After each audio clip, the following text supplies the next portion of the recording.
Okay guys, it is time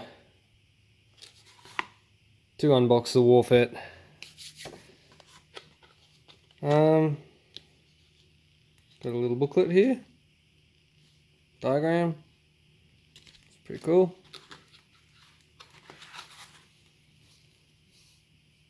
Oh, that is some nice packaging. Look at that, all that packaging for that tiny little FET board. Alright, so we're going to chuck this WARFET into the Well M401, this bad boy, and seeing as it comes with Dean's connectors on the FET board to begin with, I think it's probably going to be easiest if we just start by putting a Dean's connector onto this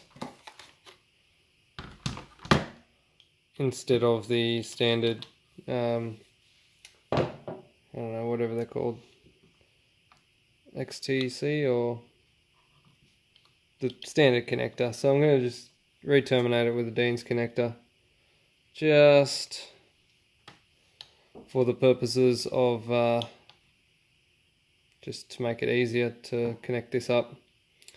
I believe that the WARFET lives inside the buffer tube here. At least that's where we're going to put it. Seems to make the most logical sense. So I'll start by putting the Dean's connector onto this one. Alright, we're going to start by just taking this connector off and stripping back a bit of the silicone. I'm just going to tin them up.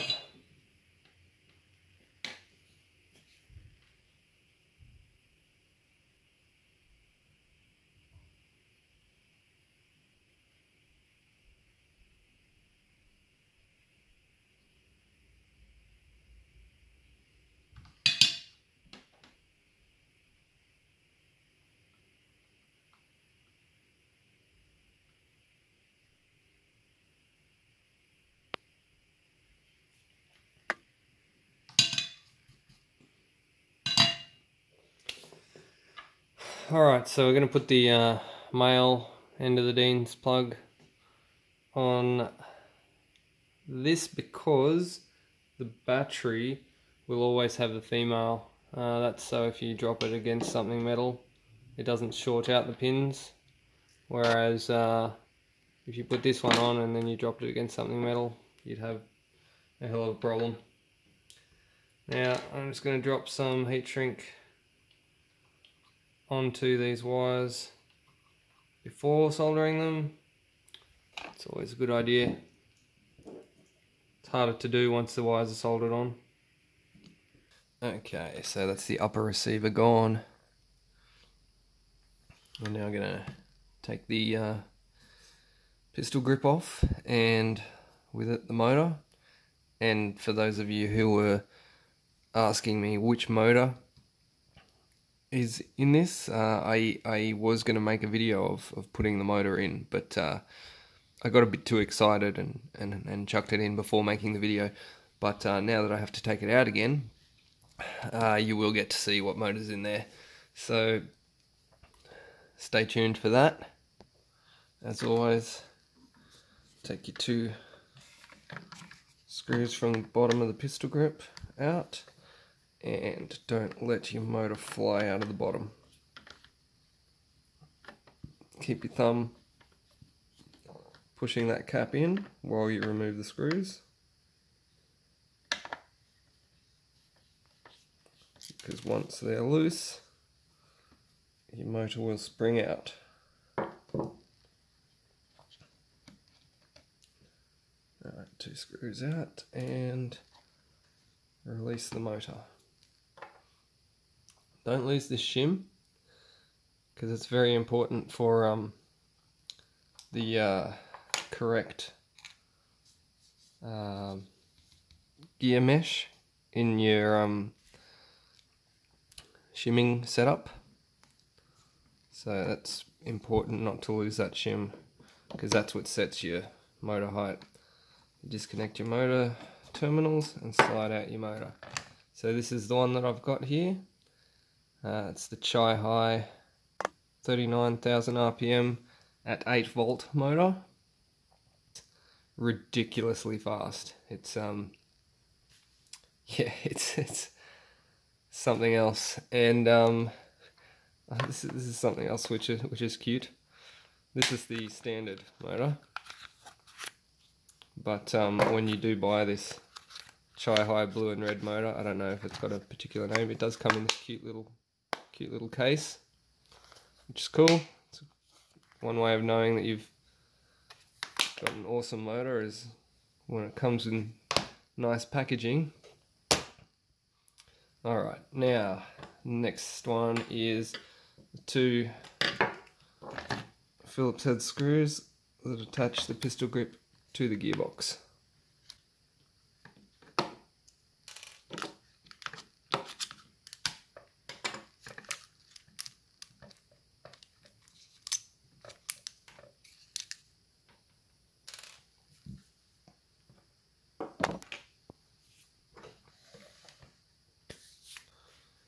Okay, if you have a motor handy, it's a good way to not lose your screws.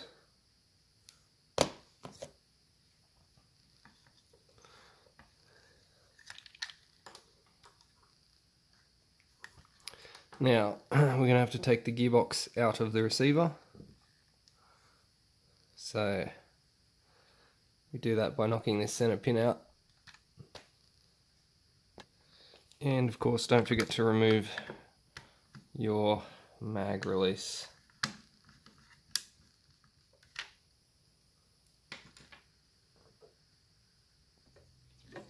Alright, just remove the gearbox from the lower receiver. It does require a bit of wiggling to get out, but it sort of comes out this on a sort of a forward angle like that.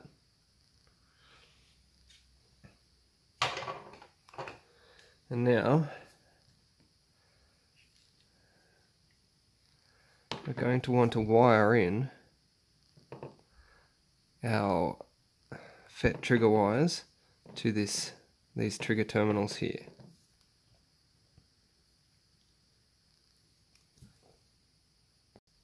And before we tear this apart, remember to remove your spring. You may notice that the plunger is all the way back in this particular box at the moment, which is like the worst place for it to be. So if you're going to pull this apart, you should probably connect up the motor and just fire it so that the plunger pushes all the way back in to the cylinder, and then take your big hex key and pop it out the back without having the spring fly out everywhere. As always, do as I say, not as I do.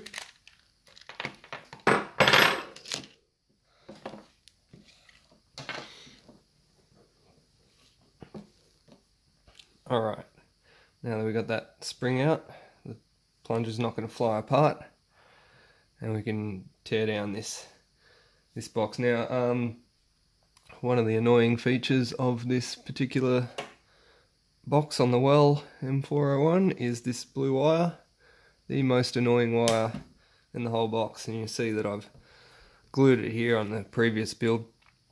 A lot of people question my use of hot glue for some reason. One of the reasons I like hot glue is because it does the job while you need it, and then when you don't need it, or when you're pulling things apart again, you can just easily remove it, and then next time you need to glue it again, you can glue it down again and you're good to go again.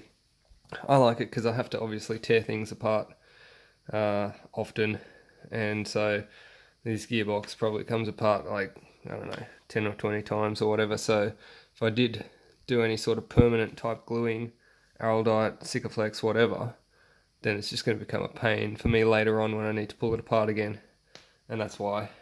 So I'm just going to desolder this wire off of this so that I can access this screw, and it just makes things easier because once you pull this apart, this terminal stays on this half of the box, and it's a pain. If you don't take that wire off, it's a pain, trust me.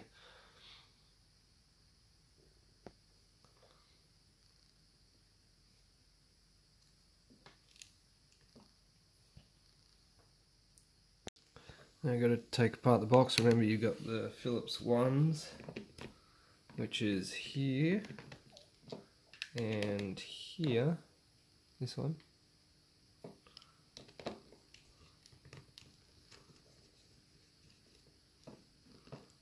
And this one.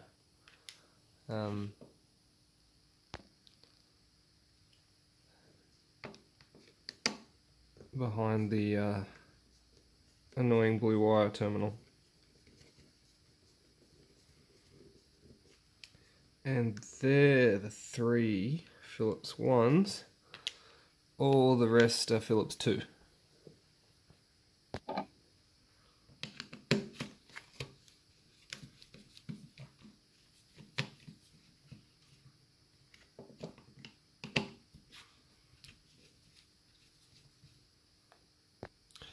And then once all your screws are out, you will be able to split your gearbox.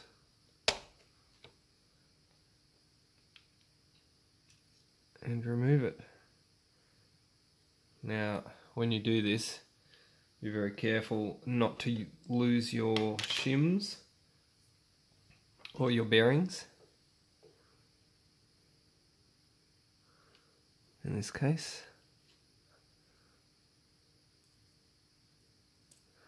Keep your bearings and your shims in their correct places, so you don't have to redo the whole thing all over again when you're putting it back together. So I'm just going to remove the cylinder and probably I'll remove the tappet plate as well, just to make it easier to see what's going on. In fact, I will probably end up just removing everything, just because it's going to make life easier to get to everything.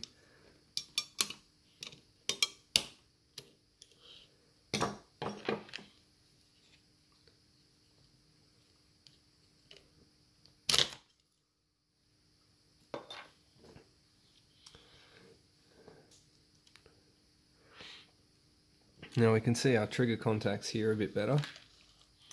Here they are.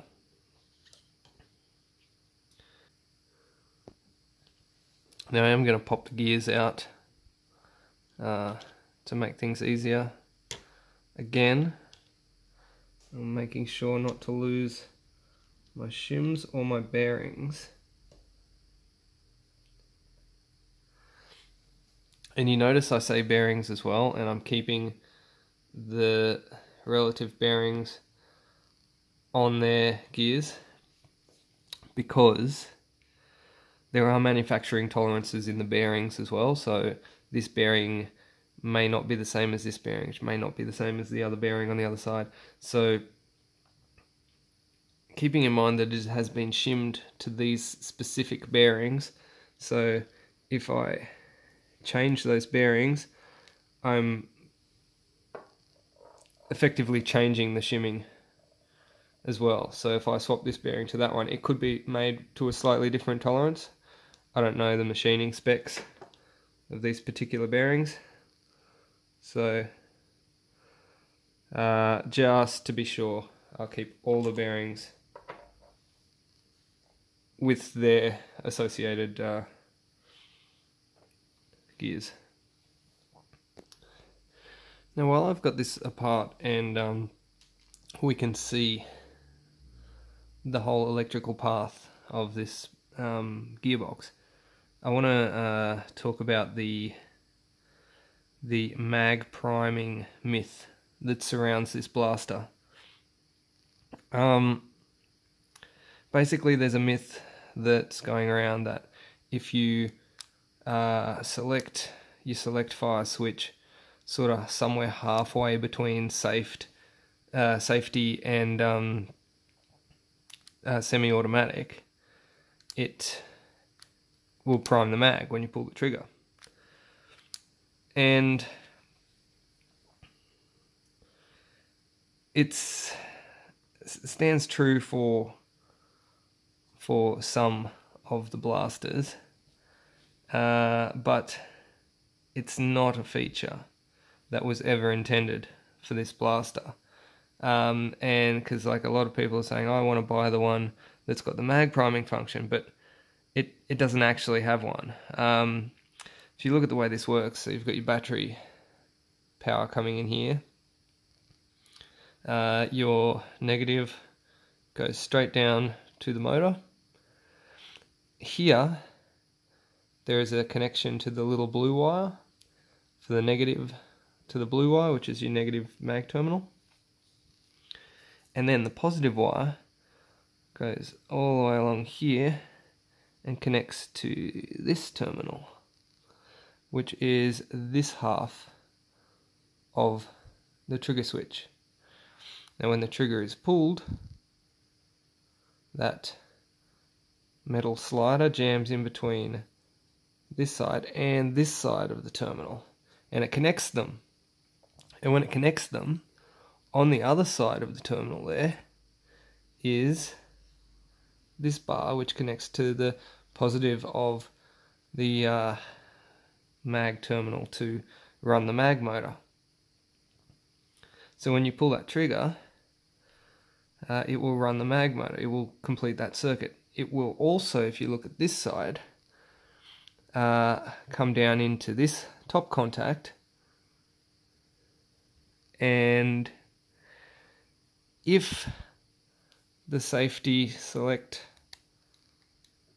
plate here is set to semi or full, then this metal will connect these two contacts together, the top to the bottom, and the bottom one will then connect to this motor wire, which runs down here to the positive of the motor. So when you pull that trigger, you connect this circuit to run the mag wire and this circuit to run the blaster's firing motor.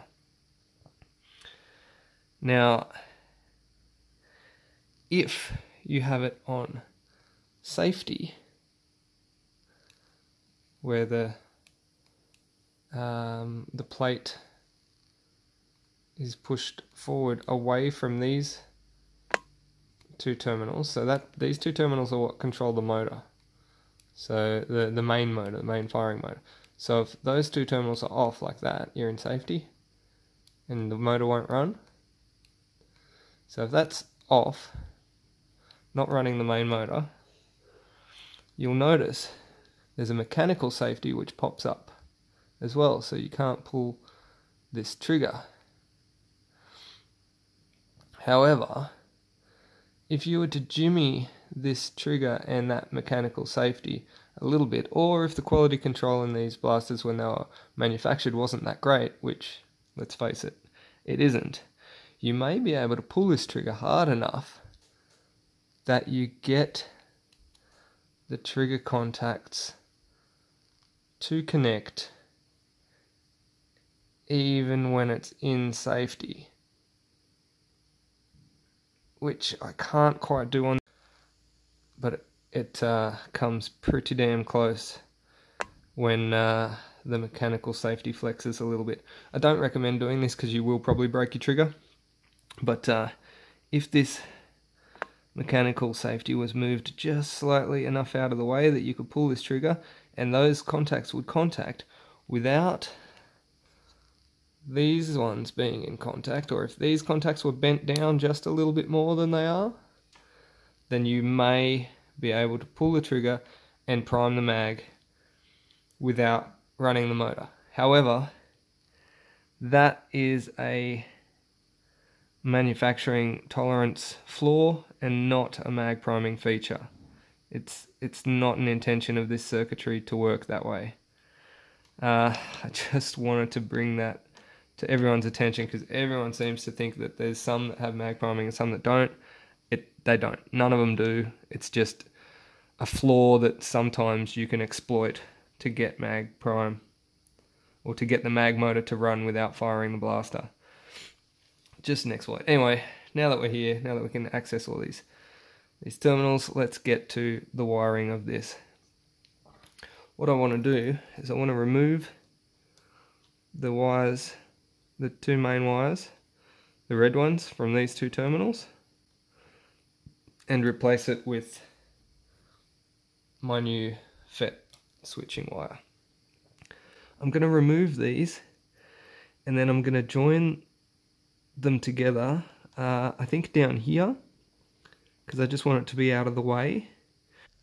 Okay, so what I've done here is I've joined the two wires together here, and then run them to one single wire here, which I'm going to run up under the trigger and then onto this terminal here. Then I'm going to run the trigger wire from the other terminal on top here, down, yeah, here it is. So that's going to go up there, and then this is going to go there. This is very important that you do it this way, because if you do it the way airsoft AEGs are designed to run, where you replace both of these with the trigger wire, it won't work on a gel blaster. And when I say that's the way you got to do it for gel blaster, I mean that's the way you got to do it for this gel blaster, the Well, because they use a positive switching mechanism. So they have the positive wire coming in and switching on the trigger, and then a constant negative. On the Jingming stuff, they actually run a constant positive, and then they switch the negative. The way the WARFET works is it runs a constant positive and switches on the negative.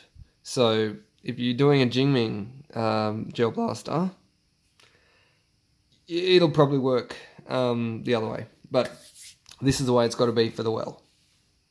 Okay, so what I've done it off camera because it was very difficult to solder on camera with the tripod and everything in the way. I've got the red wire coming to this bottom terminal, coming down here, joined to both the battery terminal and the motor terminal. Then I've got the single trigger wire on this top terminal, and it runs all the way down there, same path as all the other wires, and then pops out the back here. I'm just going to put everything back together and test it. I'm not going to bother filming putting the gearbox back together, you know how that goes. Okay, now to program this according to the instructions, what we do is plug the programming card into the battery, and all the lights should flash. And then plug the chip, and we get some selections popping up on the screen now, or on the LED card. Okay, so I'm just going to do a basic program on this. I think I want active braking on, smart trigger off, dark mode off, battery protection 11 volts, and rate of fire I want to drop it down to 50 for now. Semi-auto. Alright.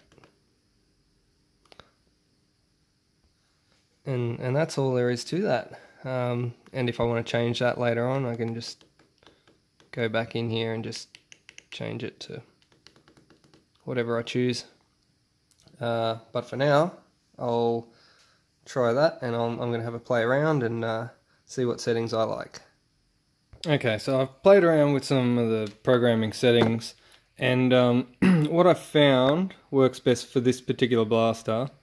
You have to set modified wiring to semi-auto. If you leave it on stock wiring, it doesn't fire. Set battery protection to 11 volts. I've set rate of fire to 80%, because this thing at 100% is a beast. It's like 40 rounds a second, and it's mental. I mean, yeah, I just want to. It will run at 100%, and it still feeds. You will definitely need that drum mag, but I've set it to 80% just for, you know, just to keep it a little bit sane. Smart trigger is off, and pre-cocking off. I didn't bother with that. Actually, I turned active brake off as well.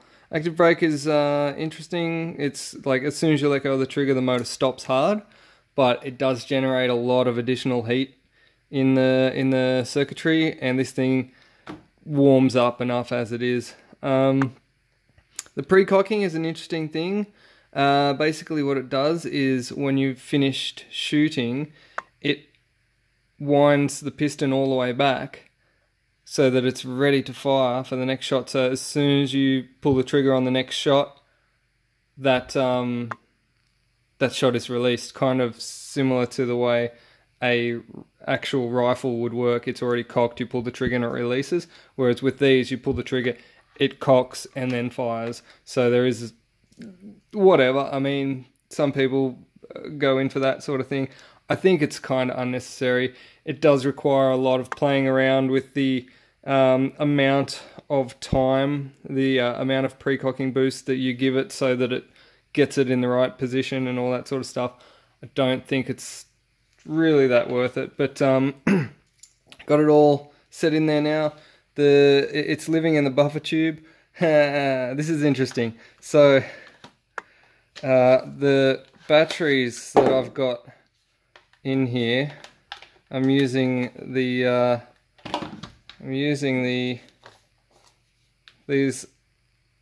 lipos to fit inside the buffer tube. They do fit inside the buffer tube with the WARFET. However, I've had to put this little flag onto the battery just so that when I feed it in, I can actually grab onto it at the other end there and pull it through, so that I can then put my buffer tube on and then pop that back in and put the stock on.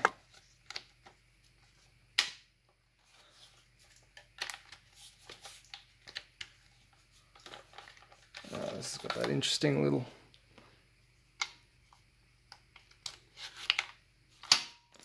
alright, so it works and it goes in there, but yeah, you got to do that interesting little trick just to pull the battery through. Yeah, it works. It'll do the job. But yeah, because the FET does take up a little bit of the buffer tube in there. Alright, I think I know what you guys want now, and I think you know I want it too. Let's do some firing tests. Alright, we've got the M401 wells with the drum mag, because you're going to need it. We've got the WARFET installed inside there. It's set to 80% rate of fire. 80%, just keep that in mind.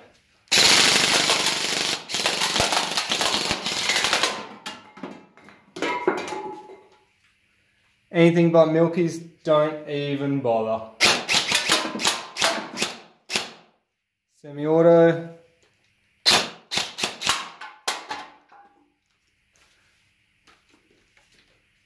Absolutely mental. Alright guys, that's it for me for now. You know what to do now. You gotta like this video, subscribe to my channel, buy me a coffee, all that sort of good stuff. I will catch you later. I've got plenty more videos coming your way. So, peace out.